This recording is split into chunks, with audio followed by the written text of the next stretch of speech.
I think it's interesting that every time we have a branding conversation over the last few months, there's some core principles that always come up. Yeah. And I think that's the things we need to adhere to the most. And what we were saying, like a kind of mantra or a kind of 10 Commandments version of the principles is what we want to start collecting. So what I think we want to get out of this is a kind of hashtag that we can vote on in Influence and a description of what that principle means. We want to aim for, I don't know, as many as we want, really. Have up to a dozen, 15 even. And then have an Influence vote starting maybe tomorrow or on Friday and run it over the weekend. Yeah. Let people elaborate on them. So we funnily enough have 10 at the moment. Yeah. Would we like to go through them and define what we think each one of them means? Yes, let's do that. So first one is fairness. Are we waiting or is he coming or is he? He's gonna come up in a minute. We might be on the same computer. He's just finishing up some. Should we announce this in our Telegram groups that we're live now with this workshop? Yeah. I think Matt should be up here too. He's still in the audience. Choose where they want to be. I'm recording this through my microphone this time, which is just a rough recording. I tried to do a more sophisticated recording for the panel. Unfortunately, that didn't work. So this is being recorded. Yeah. Some things remain in the ether and one-time shots. So yeah, let's start with fairness. Joseph, can you drop a message in the Telegram group and invite people to join the stage for this if you want to come and listen in? Sure. Is it the same link as last one? So I think if you can get a stage invite. Yeah, just create a new one just in case. Okay. So if you click the invite button, there's a link copy. Yeah, I got it. I'll send it now.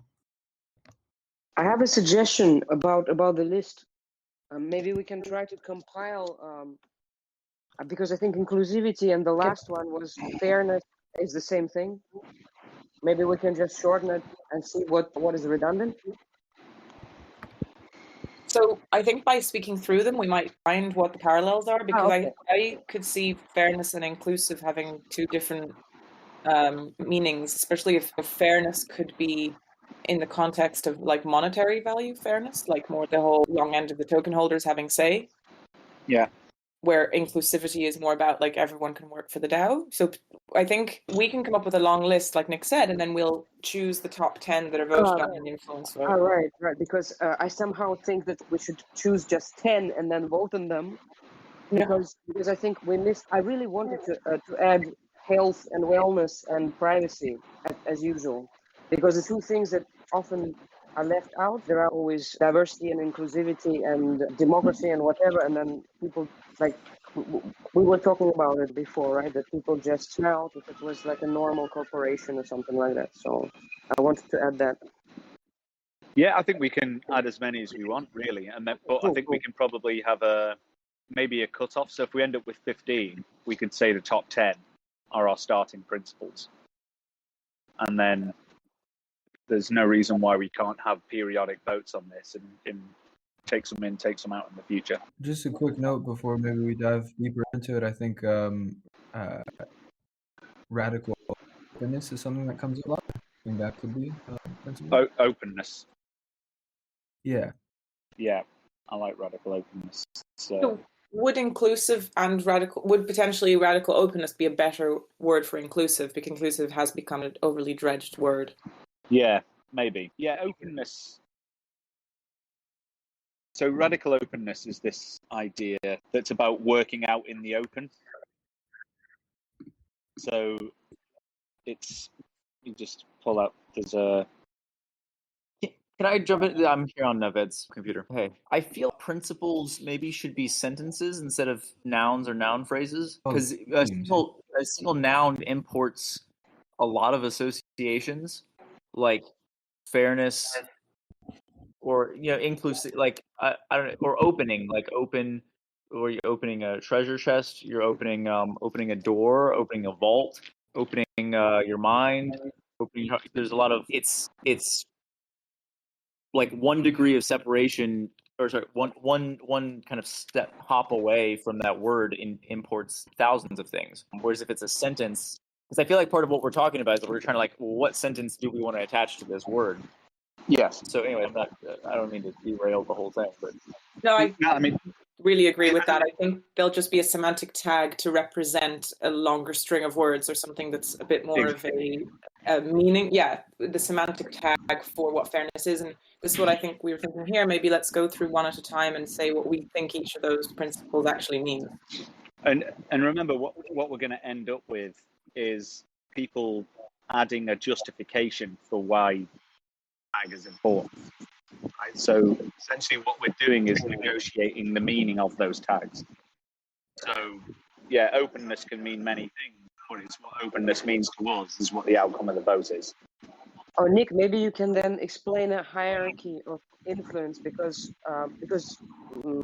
like give a little intro for the semantic tags and the explainers, then maybe it will make more sense. Yeah, it's a good point. If you look in the white paper, there's this concept that our voting system is built around called semantic ballot voting. And that is that there's a ballot, so there's things on a ballot, there's a list of things that you can vote on. And the list of things that you can vote on are semantic tags. So, for example, openness, hashtag openness. We're designing a kind of like sense-making system here where we negotiate the meaning of what that is. So yes, like semantic tags can have all sorts of meaning. And the point of this system is that we can negotiate what the meaning of it is. What we're doing is creating a semantic ballot that we vote on. And through that, we reach a shared meaning of what those things are. So at the end of this, we're going to have a list of tags, and then we open that up to the DAO to have a discussion about why they think those tags are important. Yeah, and it reminds me of when we did the priority votes. It was just one word and when you were actually voting, but there was a kind of bio or description part where you further went into what each thing was. So I think yeah. So when we did this on the London vote, we had hashtag policing and crime, and people then could use that tag as a means to have a conversation about it, or Europe, or economy, for example. So they're meant to be high level. And so what we're essentially doing here is creating a tag, a starter sentence, if we choose, say, openness, that we say we're building the principle that we will work out in the open to include as many people as possible in the decision making. But then people can vote on that and say what that means for them, and then we can build a more substantial principle out of it in the future. So it's just a starter of what these things mean to us at the moment. So we're creating the kind of starting discourse for it. So should we just go down the line on each one and just see? Yeah, let's start with. So the first one was fairness. And like Naomi said, do we mean financial fairness? So I think there's a few things we're doing on the fairness front. One of them is, for example, auction is a kind of fair launch thing, which is we're building a system that rather than the listing price being engineered to pump the price artificially, it's a fair listing price generated by consensus, essentially. And the other things we've got going on is that we're trying to create systems where people, even with small amounts of tokens, can have a meaningful voice. So we needed just a starting discussion around, fairness. Does it fit within, is it sufficiently descriptive as a starting thing? I don't know what people's thoughts are on, is fairness something that we want in there?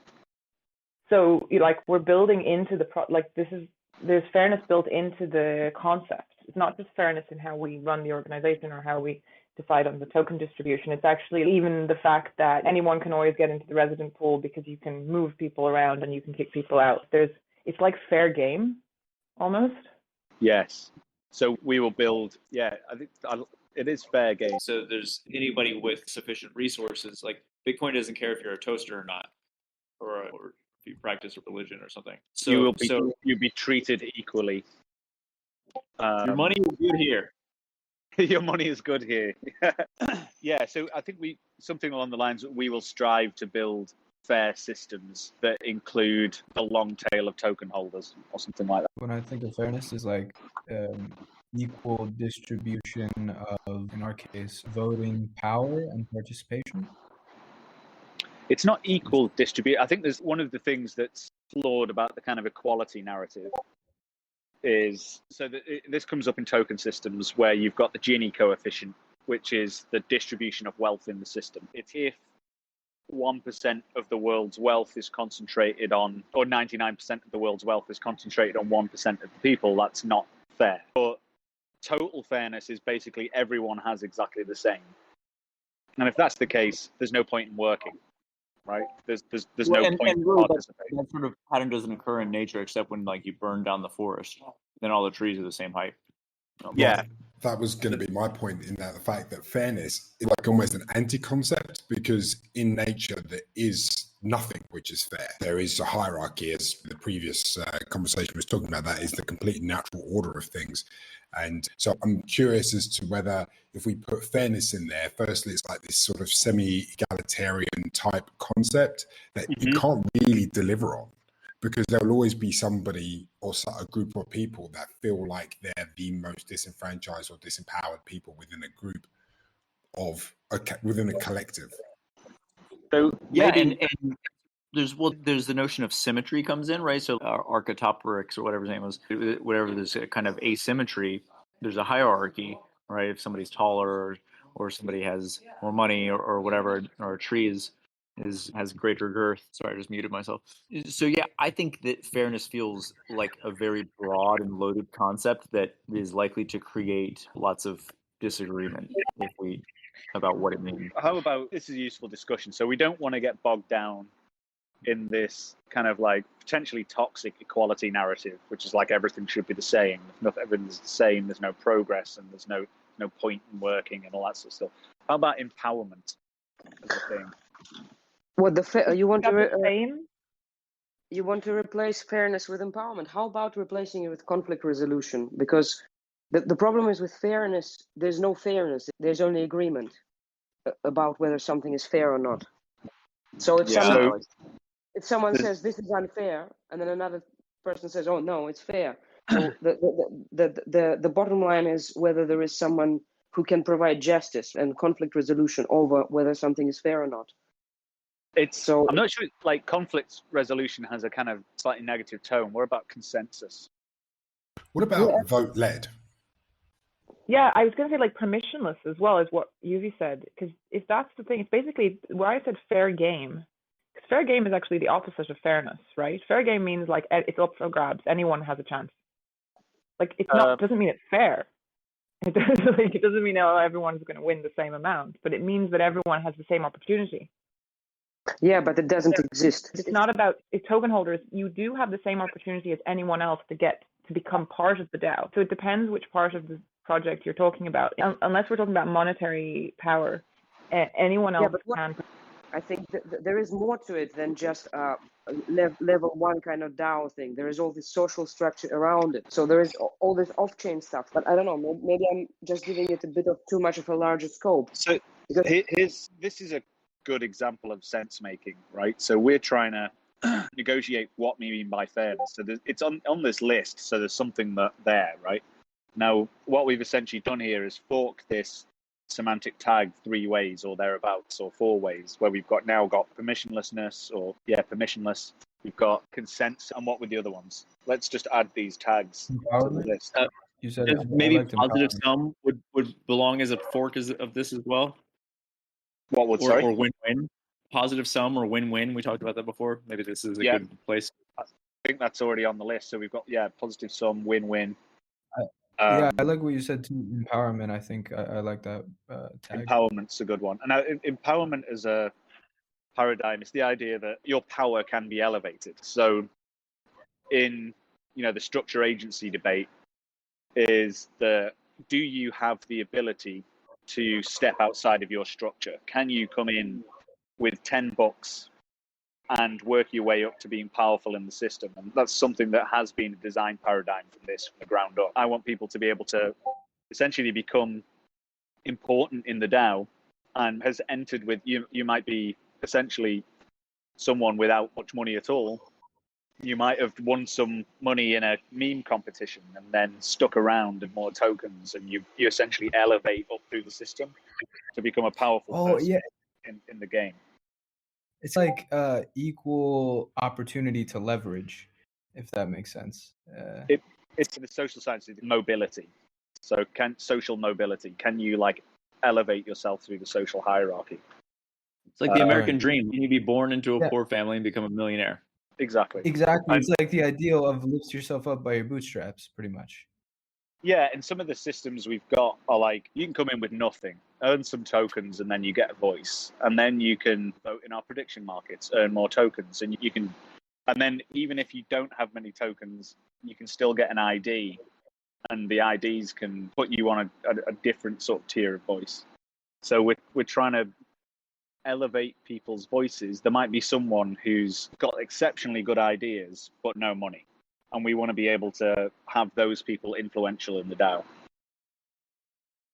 So also, I'll talk about like openness, and that sort of thing is good. But I think we also have to acknowledge that there's conflict. I like this introduction to the term conflict resolution. I agree that it has a little bit of negative connotation, but there's also conflict is about the most natural thing there is. And there's some powerful people who don't want crypto or DAOs to succeed because they have a lot to lose. So I think whatever amount of openness or let's give everyone a hug we introduce, we also have to have like teeth and claws to defend ourselves with. We have to be able to insert boundaries.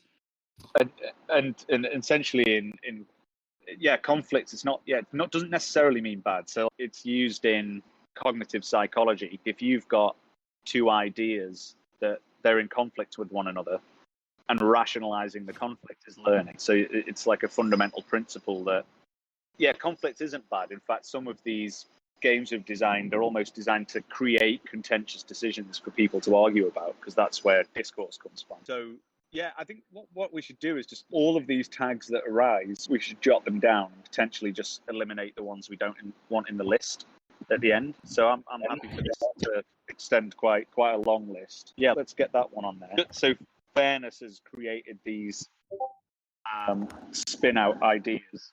So we should like add these new tags in the conference hall thing. So I think we got they're in the notes. In the notes. Okay. Yeah, I'm also recording this, so we'll expand on that, and Abed and I can collaborate and expand on it once we're finished the session. Okay. Participation, I think, is a really good one. Engagement, also good. So participation broke off when we were discussing it in two different sessions. It started in the morning session, and then it came out in the panel. And then we were talking about participation with the guys from Yearn and Ray Capital, that they said then that was a kind of factor of this function of reward, like participation, reward, engagement. So like it's a cycle. Yeah. So if, for example, just thinking, let's say participation became one of our principles, it will promote us to encourage, like I saw another sort of DAO bod not long ago talking about like the shortest route to DAO or something like that, which is as a metric, like how quickly can you turn up into a group and start participating. So I think participation's a good one. Does it fall under empowerment in a way? Like I was wondering, because those are like that is the concept behind empowerment, that anyone can show up and become part of it. Yes. I just wonder what participation, when it stands alone, refers to. If we were going to expand that into a sentence, what do we mean by participation? Yeah, so for me, it would be construct opportunities for people to participate, broad possibilities for people to participate. So someone asked a great question in the Telegram group, which I didn't have a brilliant answer for, which is, I'm not a dev and I'm not a content creator. What can I do? And one of the things that Track talked about was the yearn emerged of people just turning up and doing stuff. And then, so we want to facilitate people of all skill sets to be able to come in and do. Ideally, I think it'd be really cool if, like, in the future, you could actually discover yourself by working for a DAO. You're working for the DAO and you realize, oh man, I really like doing this thing rather than this other thing. Yes, I loved the phrase that Track used, which is DAOs allow you to encourage the whole human to turn up. So you're not a corporate. You're not. When you walk in the boundaries of a corporation, you are the person they want you to be. And I think that's one of the core differences. Inspired participation, something like this, maybe.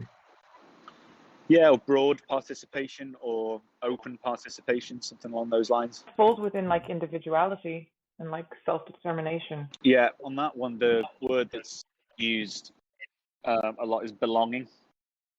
So I think that's a good principle. So belonging is, I feel like I belong here. Doesn't matter where I'm from, what language I speak, what my skill set is. I'm welcome and I belong in this DAO. So I think belonging's a good one. So by belonging, do we mean that everyone will feel that, or that's a goal of ours?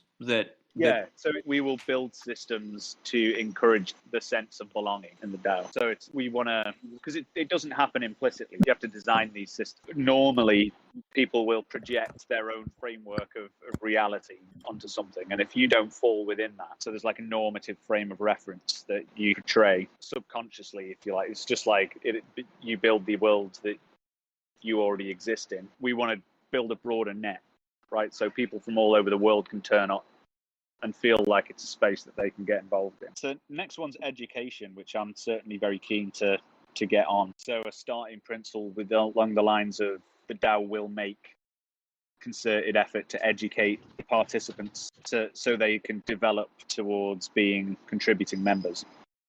So everyone happy with education to go on?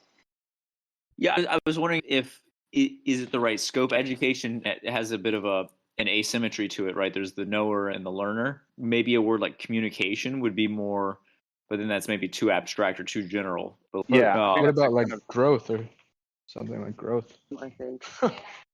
Okay, that's interesting. Well, I mean, there's like growth hacking and stuff like that. There's this one scope of, okay, we're educating you and then you become members, but what if we're educating you to empower you, so that's even beyond our own DAO? Like we're educating you for being the better version. How about learning? Learning, but alongside that one. Yeah, I'd like it either education or learning, because I like learning. Education is a bit like a system of discipline, right? Yeah. Learning is a process. Yeah, learning's kind of bottom up, whereas education is top down, almost like directed. We will educate you, or learning is more like it's a re-education camp. Our DAO will re-educate you. We're going to pray the brains away. So learning then. So yeah, we'll create opportunities for learning that extend beyond the DAO, or something like that. Also, it's about how DAO learns about itself, right? Yeah, that's a really good point. So it's on a similar note, there's something about, so that made me think about like metacognition, and it's aligned with this kind of optimization idea I've been sort of working with, that the DAO should optimize itself. This comes from self-criticality. Essentially, we've got to be able to take a look at what we're doing and be open to critically evaluating whether we're doing it the right way. So I think like criticality could be one that goes in, but it's a bit of an academic term. But it's self-reflection, maybe. Self-awareness, self-reflection, self-awareness, something. But self-awareness is a bit spooky because it's like, it's not like we're creating some kind of crazy AI that will just become self-aware. What about like adaptability? It's complex self-description. Yeah. So self-organizing. But yeah, no, I think there's there's a thing that in the book the Yearn guys are reading, which is about this idea of like teal organizations. And it's this idea that organizations essentially get to the point where it's almost based on this post-ego idea of organizations, where you are always open that whatever you're doing is wrong. And you'll drop it if you're doing it wrong, and you're not going to take it personally, and you're not wedded to any one particular thing. And it's basically built on this idea of self-reflection and willingness to change. A bit like softest philosophy in an organization. And I think this agility speaks to that a little bit. Actually, on that point, is that what we're discussing now? Are we discussing the philosophy of FVT, or is this something else? Is this a charter? Because I do think they're quite separate, but I think they're both important.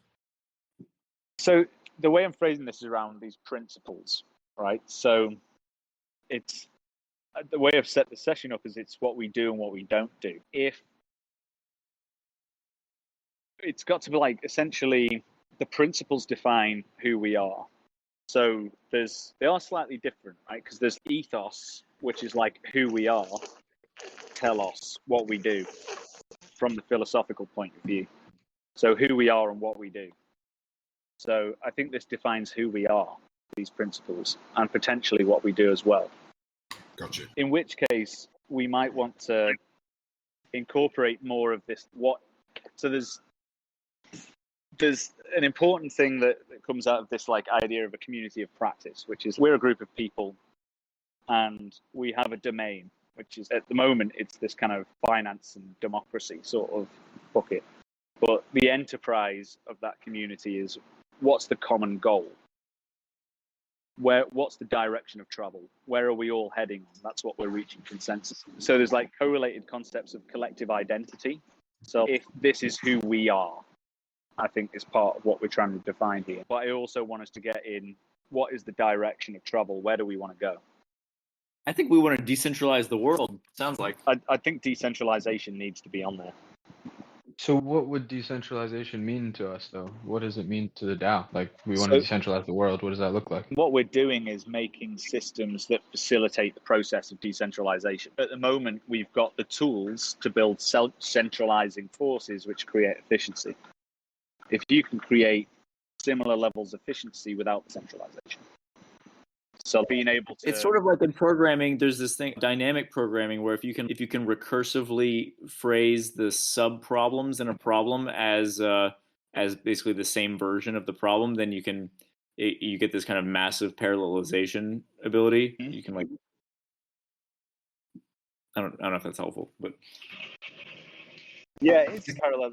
So decentralized, it's building tools that facilitate one of these things like governance got like a circular argument. Decentralization is a process for me, and you're essentially distributing power. It's like diffusing power. One of a small number of people control things, a large number of people control things. So the power is shared across a greater set of people. Yeah, what was that analogy that you used, Chris, in the podcast? You said it was like something melting, like an ice cube melting. Yeah, it's like a diffusion of in that case, the heat into the ice cube, but it causes then the water to then diffuse out from the ice cube. I don't know if that's helpful. But yeah, and I think there's, so as opposed to, are we trying to accumulate power or are we trying to give it away? Or maybe those are two sides of the same coin that we're trying to like commandeer things as we want to eat everything with the DAO. It's like, oh, unions, you could be us. Governments, you could be us. Corporations, you could be us. Come join us forever. Yeah. So I think decentralization needs to be on there, and we're making it possible.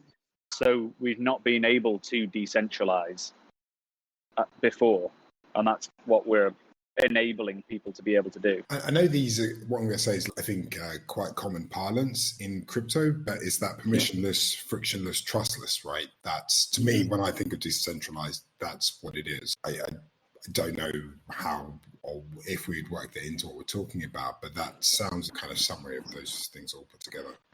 So I think permissionless it's almost a tangential concept. It's not orthogonal, but so we could have, for example, built our auction system where it's gated, right? You have to sign up, you have to KYC, you need to do proof of funds, you need to say who you are, you need to send us your passport, all that sort of stuff. And we didn't. We chose to be permissionless. So I think permissionless it's a facet of decentralized systems, but I feel like it's a slightly different concept. So the other one is for transparency. It's another key principle of blockchain stuff, which I think is subsumed into the openness one. Or potentially something like trust, which I think we discussed in the past. Yeah. Or trustlessness, somewhere between the two. I think there's an interesting conversation at the moment. There's an academic called Angela Walsh who's basically says almost every term in blockchain is like incorrectly used. So she said there's like no such thing as a trustless system. Like trustless is like a misnomer. Like it's just what's a better word is trust minimized. And she also says immutable. Things aren't really immutable, they're probabilistically immutable. Like, or hard to change is a better word than immutable, because there are realities where the history of the blockchain can be changed, especially with this kind of reorg thing that's going around at the moment. Immutable was made up by people marketing blockchain to people back in like 2016 when you were trying to get people like banks to use the decentralized ledgers because you tell them it was immutable Yeah. compared to their systems, which were very hackable. I don't think it was derived from the tech. It was more derived from people trying to explain and sell this. Yeah, like trustless. And there's also this like whole like in cryptography, like somebody could always just guess your secret number. It's like you're never 100% secure. It's a security the probability of someone being able to break it is a security parameter that you can drive towards zero but never reach there. So you just get it as close as is practical or as you need it to be. Yeah, agreed. What was the name of the researcher who contests all these terms, criticizes all these terms? Angela Walsh, We should W-A-L. invite her somehow. She came up with this term, the Veil of Decentralization, which is like the idea that people say it's decentralized, but in fact, 3 people who control the whole thing. And so it's like the illusion of decentralization, which is like why I'd want decentralization rather than be decentralized. Like you can't be decentralized, you can only move towards it. So we've got gamification on the list. Again, I think that should be on the list. We've got things, almost everything that we've got is gamified. Money is gamified, right? Like, yeah. Money is a game. It is. It isn't like one of the users was like, found this like upsetting, the fact that we'd gamified the yield thing. Yeah. Whereas, and at the same time, there's a user who's like, look, I wouldn't be here unless it was gamified.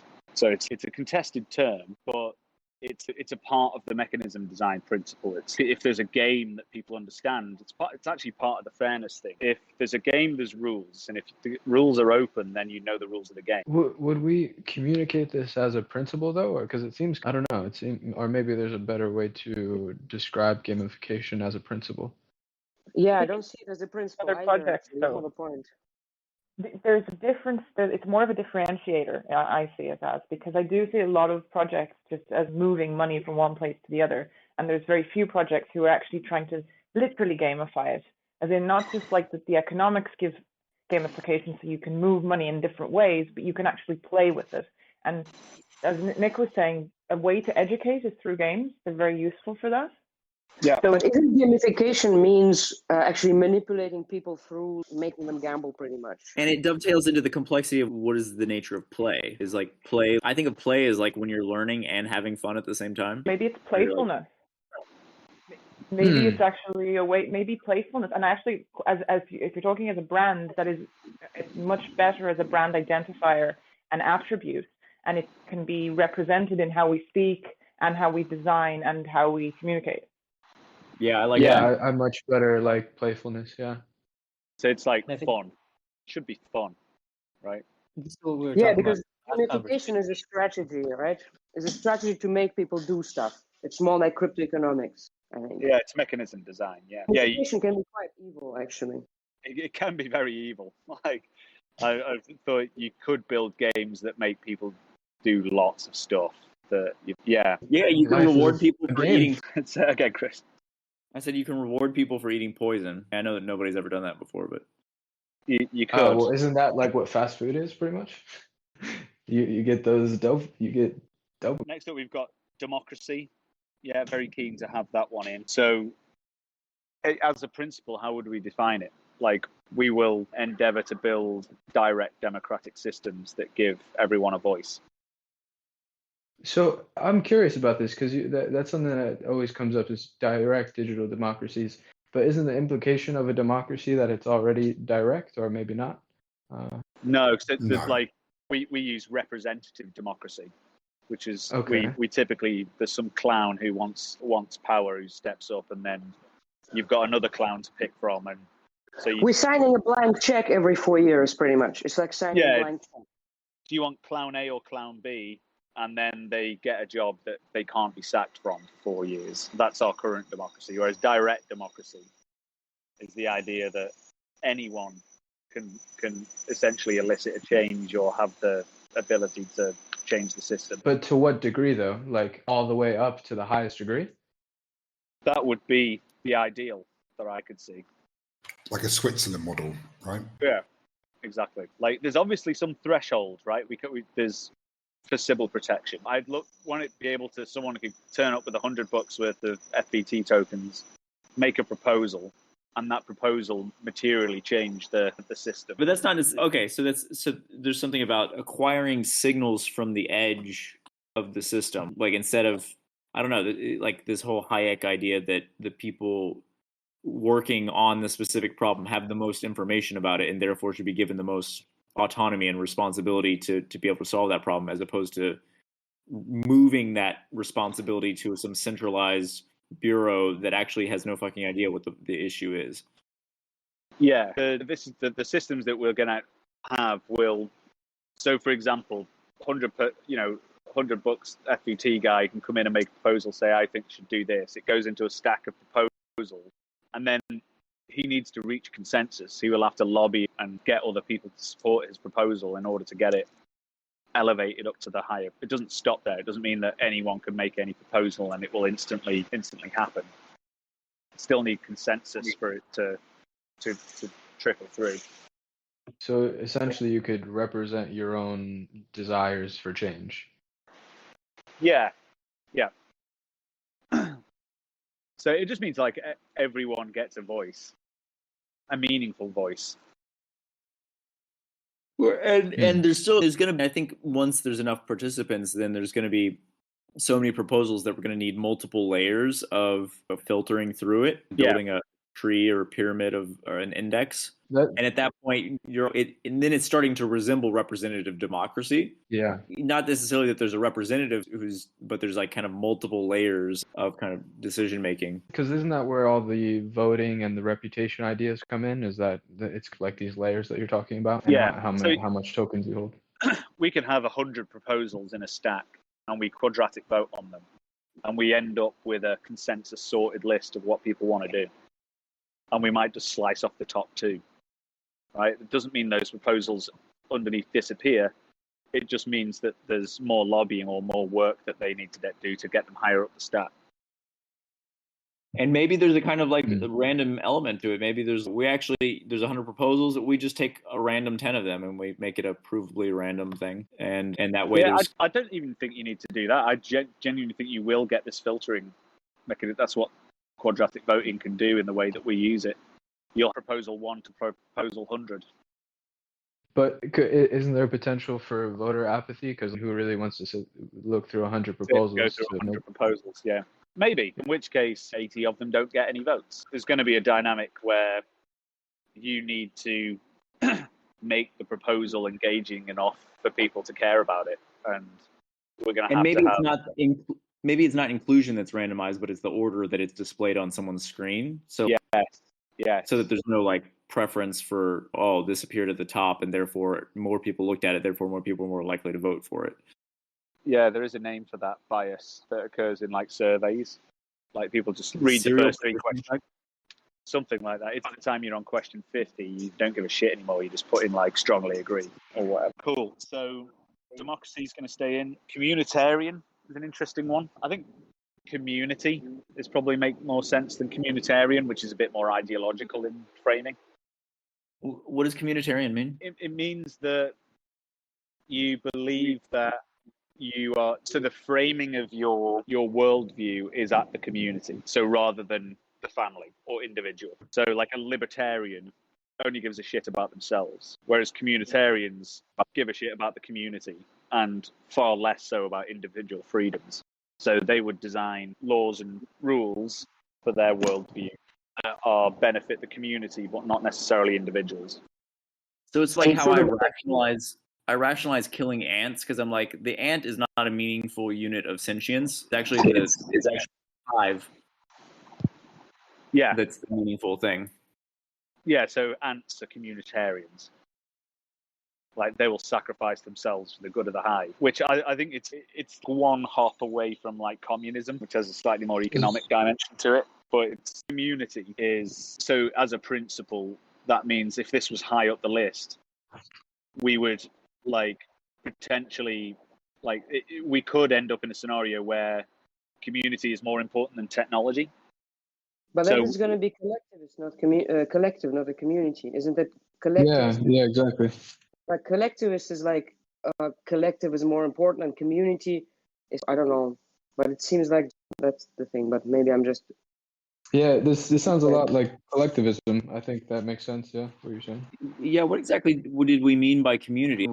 Democracy already, I think, implies that there's multiple voices, right? There's no democracy if there's only one person on the planet. Yeah, but community and democracy, like democracy and community, are not necessarily. You need democracy more when you have multiple communities with multiple. There's something kind of local about a community. Yeah, I guess when I think of community, I think of the 100 people I know. And I think, for example, let's think about if this ends up as a principle, what would we have to do? And we would have to do more events like this, right?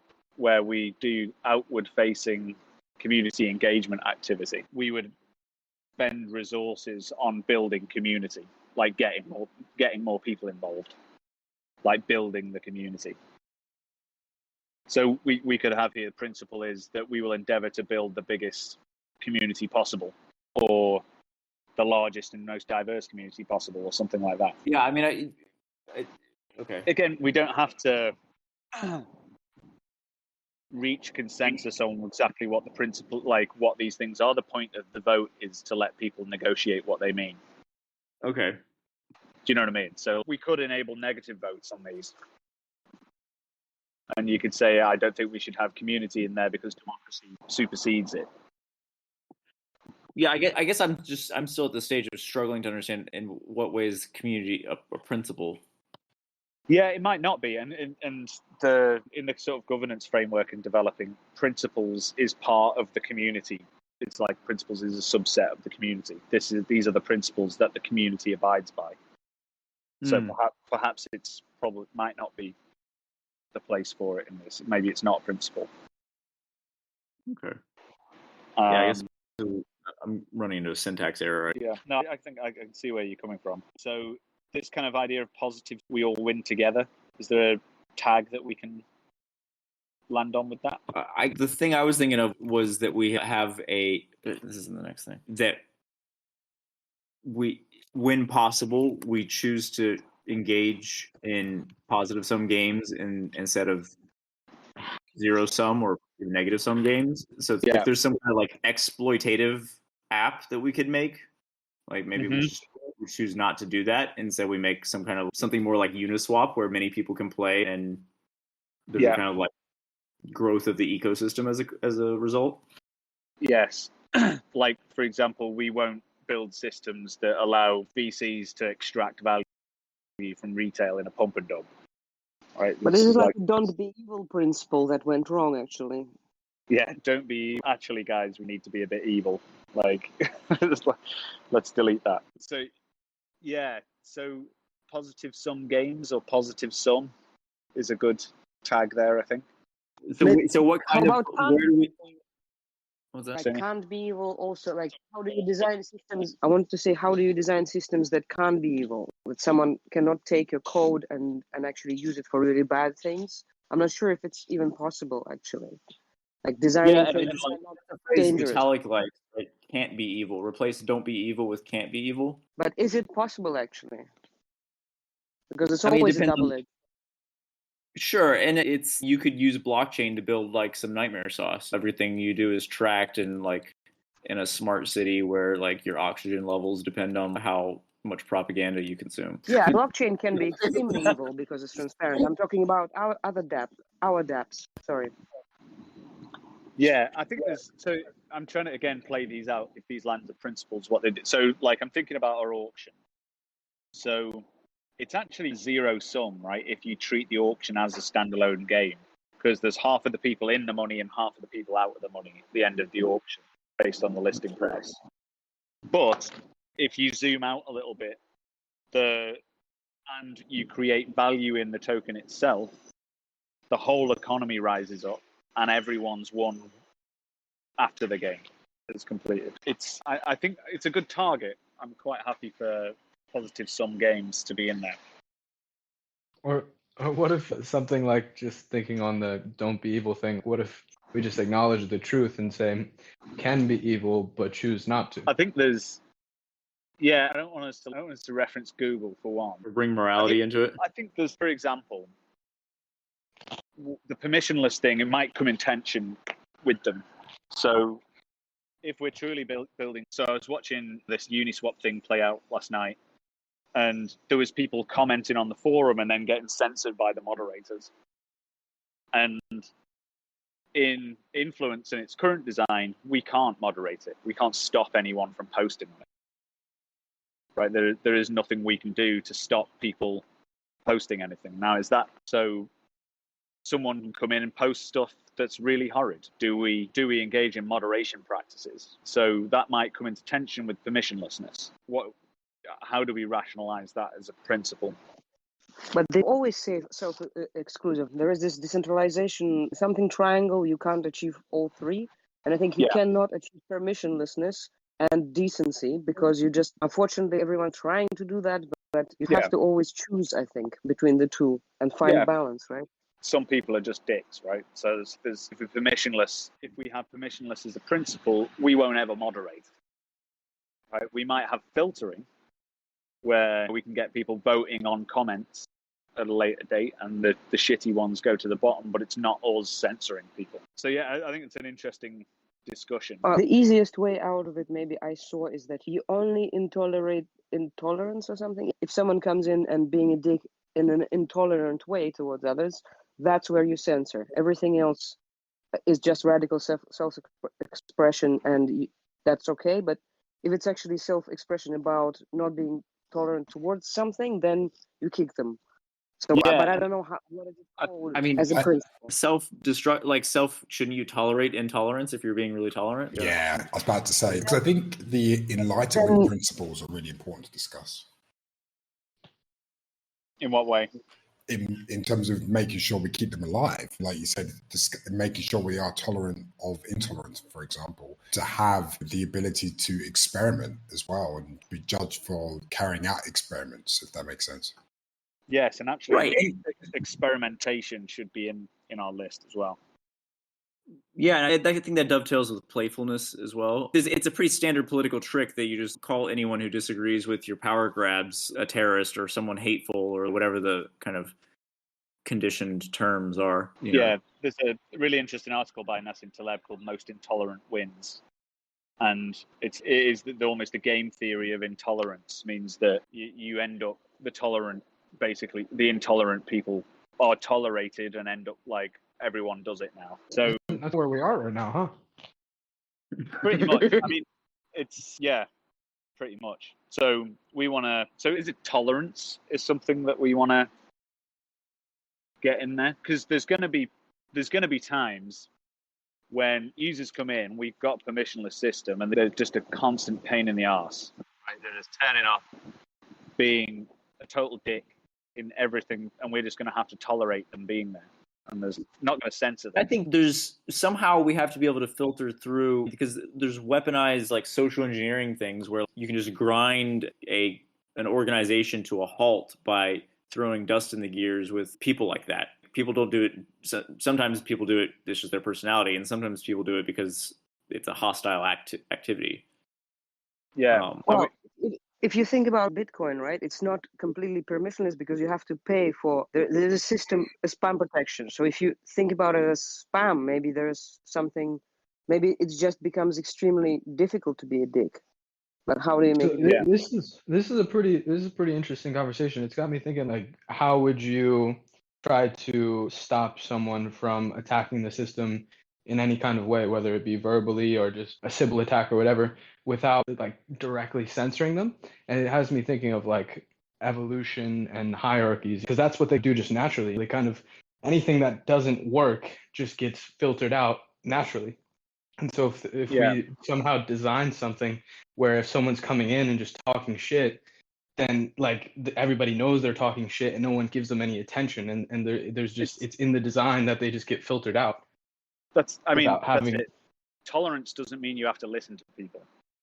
Do you know what I mean? It doesn't mean you have to engage. You can just ignore them. 100%. You're not going to stop them from speaking, and they can. But it doesn't mean you have to engage. Looking at like normal forums, if you absolutely cannot censor people, you end up with just horrible shit, and then it's just not nice to be there anymore. And then cool people leave. But it's just from previous experience. Yeah. Like, complete tolerance. If people come there and start saying intolerant shit, you just have to kick them. And I can't see a way around it. This is Intolerant means just disagreeing with people. So no, I don't know, just being horrible to others. Like you have to protect your community as well if they start attacking it. Give us an opportunity to be able to do that. So if we agree as a community, we don't tolerate this, what we don't do is as important as what we do. For example, like we will tolerate any amount of critical feedback as long as it's productive. Right? So productive critical feedback is always welcome. But if you're being not productive, like this is shit, go on then, how will you do it better? And if that's missing, then we won't listen to you. Within the design, there's something that would even penalize someone for acting in such a way, but not directly censor them. I think so. For example, we can say we want a friendly environment, right? If you come in and you start acting like a dick, we'll boot you. And we've got to, how much of a dick you are is relative. But we can point to this and say you're not behaving within the principles of our DAO. And that means within the community guidelines. It's in the community guidelines. So that's one of the functions that we can end up here, which is, hey, this is how we conduct ourselves.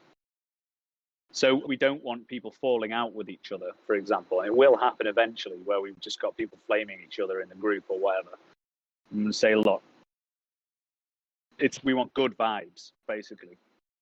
Do you know what I mean? We want this to be a fun, open space. Don't come here and bicker. And like, so that's one of the things that we could get in here, almost like stuff that we don't want to tolerate. And what is it that we won't tolerate in our DAO? And I think, and what you suggested connects with like when if the conversation is not win-win, maybe if the values or the principles can be applied in moderation to the process of moderation. Yeah. So I'm just thinking back through all the conversations I've had in the last 10 months in this Telegram group and thinking, if this was here and I could point to it and say, listen, you're not doing that, so fuck off. That would have helped immeasurably. So there's a group of people who come in who just want us to go and spend all our money on influencers to pump coin. I want to say, look, we don't do that. Like, how do we phrase, how can we like create a positive environment for people to engage in using these principles? I do think that pump and dumps aren't particularly win-win. Yeah, so is it just win-win? I mean, is it like, might not be positive sum or just positive? So positive environment, that includes creating positive sum gains. Like, we don't want to, it does impact on your mood. If you've got like, all of a sudden, the Telegram just turns like, the sentiment turns negative, everyone gets depressed. And it's a shit place to What if, this is a different idea, but maybe it could be applied, I'm not sure, but just an idea.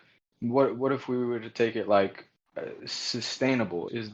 Would this be a sustainable behavior to, if everybody acted this way, would that destroy the community or make it grow? Yeah, I don't know. Sustainable is an interesting one. So one of the ideas for this, I think I can say it in the white paper, is creating a sustainable economic system. A lot of these DAOs that have come out, they smash all the tokens out in a week or 2 weeks, and everyone gets 80,000% APY for 4 days, and then it's a dump race, and then it's over. Right? That's not sustainable. And I think we're trying to build a long-term game. So something around sustainability is being like co-opted to being this just merely environmental term, and it's much more than that. It's like, it means that you can keep doing this indefinitely. So there's that idea of finite and infinite games. We're trying to build infinite games, not finite games. So yeah, I like sustainability. I think that should be in there, and we can negotiate what that should be. It's a good one. I just quickly want to make a note. This is just like a side thing, but this just got me thinking with these talks of community guidelines and intolerance and tolerance and how we deal with people that we don't necessarily. Got me thinking, man, these guys at YouTube and Google and Facebook probably had the same kind of conversation. 100%. Got me tripping out. And they can't get it right yet. This is the thing. No one actually has a solution to this yet. No. And that's because they don't have consensus. There's just some guys in the community guidelines room at like essentially room 101 at YouTube decide what hate speech is, and what's allowed, what's permissible, and what isn't. Right? What can we talk about? And what aligns with the World Health Organization? And yeah, you're not allowed to talk about anything that isn't sanctioned by certain governing bodies. So yeah, we don't want to do that. We want to be able to free and open discourse. But this is super difficult. Like, everyone's sick and tired of this PC where you cannot even fucking say anything, and then it's used to attack and bully people as well, the political correctness. And then on the other hand, you can have, when you're an admin, a person can message you and say, please ban this person is bullying me, and then you have to make a decision. And then you can't go, as an admin, you cannot go through millions of messages, because when people start flaming, they pointing finger at each other, and they copy pasting shit and sending it to you and saying this person is wrong. Like, I've been in this situation as a moderator. It was weird, because I had to like be a judge and then ban people, and it's like really strange. It didn't happen yet in our Telegram, because I think we have really advanced people in there. Yeah. So we want. I think can we have no bike shedding or squabble as a thing? Like, we don't want it. So one of the things that's going to end up with, I've looked through lots of governance forums, and it's just people like blithering about pointless shit. Like, we want a high signal to noise as much as possible. So there's something about, if you're measuring productivity, you're measuring it relative to some goal, right? Some objective. Yeah, I think a lot of this is really going to come down to the design. If we're talking specifically like around the governance decision, because you were just bringing this up, there's a lot of bike shedding that may go on. If you have a group chat that is just like has a very specific objective, okay, we're going to reach a decision on this subject, and that's all this group chat is for. And then anything that comes up that's not a part of that is much easier to say, hey, this isn't what we're talking about. You know? Yeah, you can go. I think we've got a room in the Discord here for like rants. If someone wants to go and bitch and moan, then go to the bitch and moan room and knock yourself out. Yeah, exactly. Oh, I'm sorry, sir. You must have found the wrong room. Let me show you some room. I'm sorry, sir. Go to the bitch and moan room and bitch in there. Just the last few here. We've got emergent, I think, is a really important, because it implies this kind of like bottom-up thing. I think I said it. I don't want us to, as a kind of launch team, to project the whole vision and future of this thing. Eventually, it's going to be taken over by the community, and they're going to direct it. And we don't know where this is going. Like, we're open to almost any ideas, and if they're viable, they'll happen. I'm quite keen on that one staying in, if everyone agrees. Sorry, I missed the beginning. I missed the principle you were talking about. Sorry, what was it called? Emergence. So emergent being like, we will essentially not have two fixed end goals. We'll have a dynamic that, I think we've very much embodied this so far. Like, we didn't set out to build an auction mechanism when we first started this, and we didn't set out to build a liquidity mining mechanism, but we did it because it was necessary. So emergent, an emergent design philosophy means that when things come up, we're open to pivoting frequently. I think it's related to agile as well. I think a perfect example, like experimentation, right? If there's an experiment, like there's implication that you don't already know. Yes. Yeah, I use the phrase outcome indeterminacy in the white paper, which is there's no point in doing a vote if you know what the outcome's going to be already. So we want want the outcome to be open. I think a really perfect example of that is what happened with the priority votes that just emerged from that one group chat. I think that's a really good. Exactly. So that's a kind of part of that design principle, is that we don't know what the votes are going to be before we do them.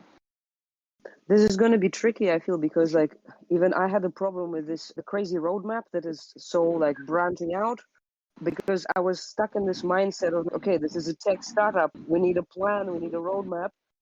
So there is this kind of conflict, I think, between DAOs and a status quo system, where we're so stuck in this idea that, okay, we get investors' money if we can present a revenue model or something. It's always about like, predicting the future and promising stuff. So that's going to be like a paradigm shift if we can go away from it. Exactly. Like I've got this hyper-defined use case that does this, and I've hired this Stanford guy to be the CTO, and it has to be from Stanford. Like that's not us. So yeah, I think this sort of principle of emergence and agility is definitely something that separates DAOs out from conventional startups. I think I'm keen on radical openness over inclusivity. That inclusivity word comes with all the baggage of this like social dynamic around. Yeah, I don't know what people's thoughts on that. I mean, to me, there's two kinds of people who want you to open your door. Let's say you have a locked door on your house because you have something valuable in it, and there's two people who want you to open your door. One of them is your friends, and then the other ones are your enemies. They both want you to open the door. So it's like the door is not like, we need a way of distinguishing. Yeah, and I think we are in essentially like a high risk like environment where people will want to attack us. So we've got to be careful. Right, and also cryptography is a munition. Like it's actually something that's utterly worthless if you're not in an adversarial situation. Yeah. So it's, and that's where all the asymmetry and like the public key cryptography or like trapdoor functions comes from. It's really about this creating boundaries. We almost need something defensive. Then, because how do we defend ourselves from attack? Someone used this metaphor with when people start talking about this radical openness and radical inclusivity. I remember someone used this metaphor of a cell, right? The cell has this membrane, and if it will let everything in, it's just gonna die immediately. But it has to let the nutrition in, and it has to keep like all the bad shit out. Yeah. So like like all this like radical openness, all this hippie stuff, it can be really toxic as well because there is no safe space for then inside of this kind of community. So I don't really know how to incorporate both this privacy and openness, how to describe it in one principle. So it's working out. So we're doing it now. We could have had this as a private team meeting, but anyone can come and listen to us doing it. I think that it's that kind of, which is unconventional, like that. I think that's part of what this principle is. So we could drop the radical bit and just leave it as openness, endeavor to be open whenever it's good for the DAO. But yeah, and there's certain things like we might be working on. It comes down to a kind of like how open source we are. So we're working on stuff now that if it was in our public GitHub repo and people were doing it, people could front run us on. So people could run our influence setup like before us next week. And it happens. So people have essentially launched, I think Curve was launched before the team launched it because they just had it was all just open in the repo. So it's something we've got to be careful about. Yeah, not only that, like people can launch our stuff and not even make it right. They can just make it a rug. And yeah, that would be more of a disaster. Like it makes us look terrible. Yeah. So it sounds like for this principle, there's kind of two tiers to it. There's like the blockchain layer of open source and then the social layer of putting our meetings out in the open. So it's like, I don't know. Yeah, so I think openness can stay in and then we can define what it is. It means we're open source and we work out in the open as much as possible. It's at openconspiracy.com. Open conspiracy, yeah. That's what we are. I mean, we are conspiring right now. We are conspiring indeed. So I think there's this thing, this well-being thing is, again, it's one of these things that just turns into a bike shedding vector in a lot of organizations where I witnessed it myself, where all of a sudden health, like well-being's on the agenda. And instead of talking about how to make the organization better, all we're doing is talking about well-being. It's a potentially dangerous thing, but it's also important. Like it's a bit of a tension. Maybe we go for a different description, maybe. Or... Maybe. Yeah, I think Eric Weinstein was talking about this, and there's two sort of schools of thinking in the world right now. It doesn't matter where you are in the world. And there's Wokistan, which is one side of the faction. The other side of the faction is like Magistan. And it doesn't have to be America-centric. It's just a sort of way of thinking, like the extremes of everything. And that's, I think, is that what Ksenia's saying, is that we run the risk of being on like but just by using certain words, having the ability to be on the more Wokistan side of things. We don't want to be. And I think it's sometimes you want to be open and sometimes you want to be closed. Just like you want everyone to know your public key, and you don't want anyone to know your private key. So is that being open or is that being closed? Yeah, I think I'm keen for another word here. I think we do want to, one of our principles could be we just fucking burn ourselves out and build everything as quickly as possible. And then there's where we like DAOs have the potential to be better working environment, right? That like you don't join a DAO to have a boss and be, told what to do for 18 hours a day. You come and be whoever you want to be. We do need a protective thing that stops us from like ruining ourselves personally. This makes me think back to the kind of collectivism and individualism narrative.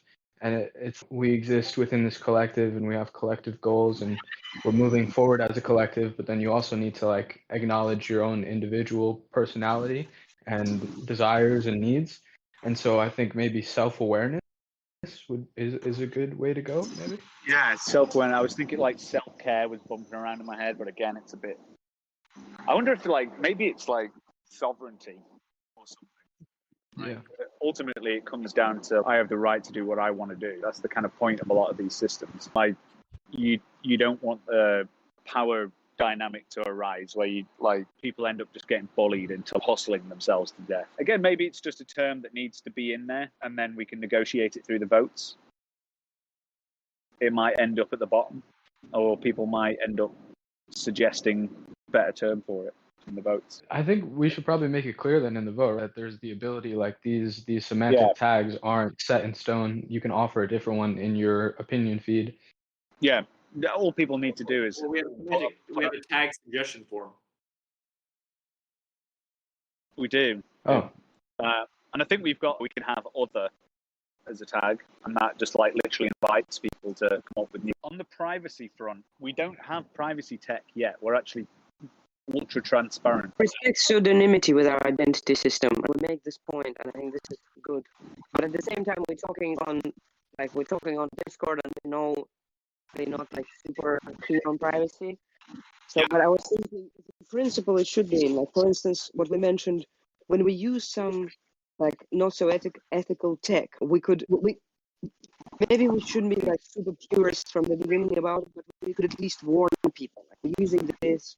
Like if it's in principles, it doesn't mean we have to be like completely just throw our laptops and use some super advanced privacy preserving systems straight away. What about like pseudo-anonymity as a paradigm? Pseudonymity is a good paradigm, yeah. We're not quite ready for privacy yet because we can't implement zero-knowledge proof game up yet. But like we will always welcome people to use. Is a good thing, I think. Yeah, I just wanted to say I really love that principle. It just has me thinking about my generation and how little they care about privacy and all those kind of things. But yeah, it's just a side note. But yeah, I like it. Yeah, because it's likely that you're going to need a passport to use Twitter at some point in the near future. And there's going to be a lot of pressure on the Web2 companies to drop pseudo-anonymity. I think it's a good foundational principle to have there, and something we'll fight to protect, essentially.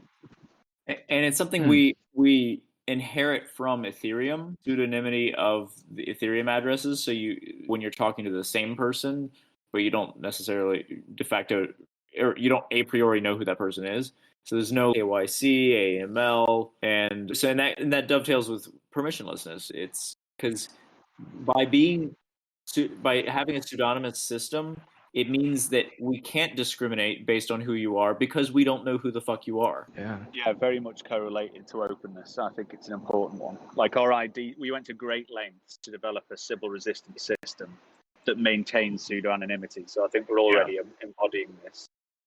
I think we're possibly the furthest of anybody in the world in this endeavor. I think so. Yeah, we hit the end of that list. I think if there's anyone in the audience who wants to make any suggestions, just stick your hand up and we'll invite you up.